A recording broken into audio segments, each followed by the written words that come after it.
Welcome to Cody in the Cinema.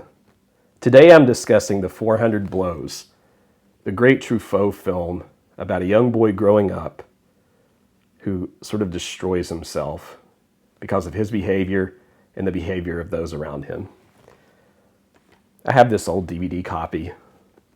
If you've ever had one of these DVDs from Criterion, you know what I'm talking about. I love it. Okay, I love the simplicity of the packaging, and I'm glad that even though some of the shots would look better on like a 4K format for sure, I'm glad I rewatched it in this format because this is a simple story told very well.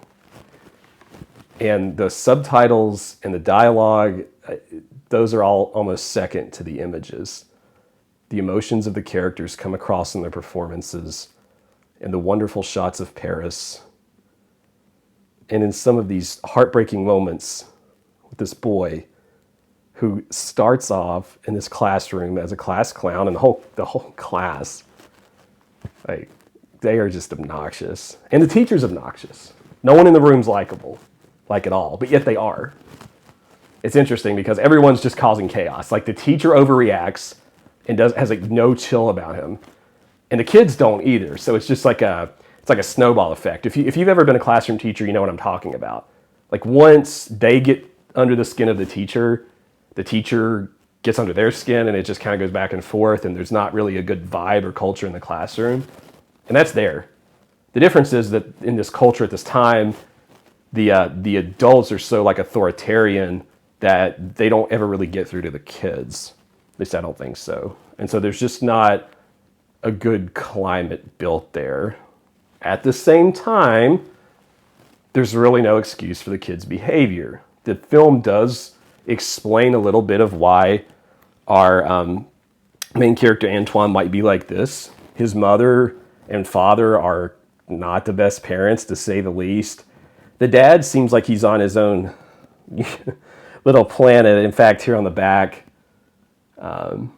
the parents are described as unsentimentally portraying aloof parents.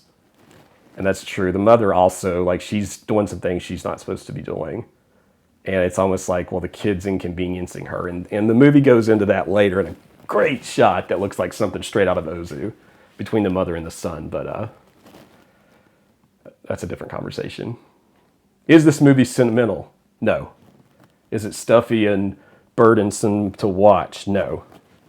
Is it entertaining? Well, of course not, right? It's a French film. Yeah, it's entertaining. You kidding me? This movie's hilarious at times. The comedy is very natural. I love movies that do that. When you're watching it, you just have fun with it. Despite how depressing a lot of this movie gets to be, it doesn't dunk you under in that. You know what I mean? It just lets you hang with the characters and kind of draw your own conclusions. It's such a gentle hand in guiding from the director that you're actually lifting some pretty heavy material here and you don't notice it, right? This is dealing with small critiques of society, maybe even the justice system there in France at the time, or in general as sort of a greater philosophical ideology. But you never get burdened by it. It's pure. A little bit less mystical or something than Bresson. A good new wave film. There are parts of it that when the shots over Paris, those remind me a little bit of something that you might see out of like Breathless, like Godard. And then there are times that I think you're seeing something like one of the last shots, one of the characters runs for a long time. That almost looks like a small take out of a Bela Tarr film. It's a lot of good different styles all put together. The one thing that I wish I had for this watch is, even though I love this copy and it's sort of sentimental because this is one of my first Criterions, some of the really dark scenes would have looked good with a 4K copy where I could have seen a little bit more definition, especially on one of the characters' faces and in some of the prison parts. Overall, I think if you haven't seen a French film before and you wanted a good place to start, where you weren't getting bogged down with symbolism or a slower pace these aren't criticisms of other films, but this might be a good like first French film. Other than the Beauty and the Beast movie, that movie's really good. But this one, a highly accessible foreign film that is an essential watch, in my opinion, for anyone who works with or has young children. I love the movie. It's a 5-star movie for me. And some of you that have seen other Truffaut movies, maybe you can share your favorite. I know I've seen Jules and Jim a long time ago, and I can't remember if I've seen any others or not, but I'll be checking out this director some more. Somehow, I've only seen 2 movies of his, so maybe in the next Criterion sale, I'll have to pick up a couple more. But those are sort of my initial reactions. And one other thing to say here, that last shot is often talked about.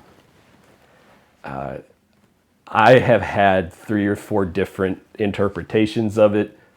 If nothing else, watching this film and being able to like try to give your own little explanation of the end is a lot of fun.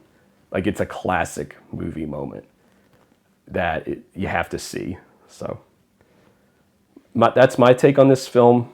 Please see it if you haven't. Love it. If you like the content, do me a favor and click like. That would really help grow the channel. Leave a comment, something like that. And we'll see you next time on Cody in the Cinema.